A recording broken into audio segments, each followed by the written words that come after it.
સુરત શહેરના લીંબાયત વિસ્તારમાં ભવ્ય દહીં હાંડીનો કાર્યક્રમ યોજાયો। 35 ફૂટ દહીં હાંડી ફોડવા 22 જેટલા ગોવિંદા મંડળો આવ્યા હતા।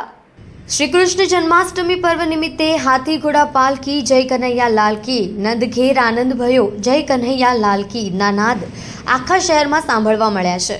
સુરત સહિત દક્ષિણ ગુજરાતમાં ઉત્સવની તૈયારીઓ પૂર્ણ કરાઈ હતી। ઠાકોરજીના આગમન નિમિત્તે શહેરના તમામ નાના મોટા મંદિરોમાં વિશેષ શણગાર કરવામાં આવ્યા હતા। સાથે જ ગલીઓમાં દહીં હાંડીનો પણ કાર્યક્રમ યોજાયો હતો। દેશભરમાં જન્માષ્ટમીની ભવ્ય ઉજવણીની તૈયારીઓ પૂર્ણ થઈ ગઈ છે। આ ઉપરાંત ઠેર ઠેર મટકી ફોડના કાર્યક્રમો પણ યોજવામાં આવ્યા છે। ત્યારે લીંબાયત વિસ્તારમાં બીજા વર્ષે પણ 35 ફૂટની ઊંચી મટકી ફોડનો કાર્યક્રમ યોજવામાં આવ્યો છે, જેમાં 22 મંડળો આ મટકી ફોડ કાર્યક્રમમાં જોડાયા હતા, જેમાં 2 મહિલા મંડળ પણ શામેલ હતું।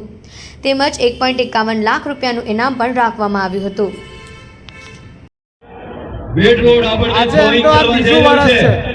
ગયા વર્ષે જ્યારે આપણે દહીં હાંડી રાખેલી ત્યારે મેઘરાજાની ઉપસ્થિતિ હતી, પણ આ વખતે જે હિસાબે અવાજ ચાલે છે એમ લાગે છે સૂર્યપુત્રની હાજરી છે અહીંયા।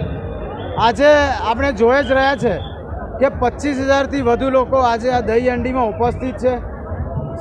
લીંબાયત વિસ્તારના અને બીજા આજુબાજુના વિસ્તારના પણ લોકો અહીંયા દહીં હાંડી જોવા માટે આવ્યા છે।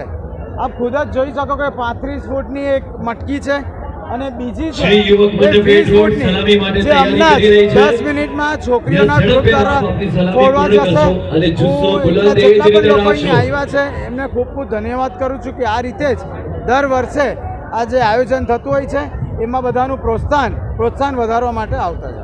કેટલા ગ્રુપો જોડાયા છે આ દહીં હાંડીના અંદર?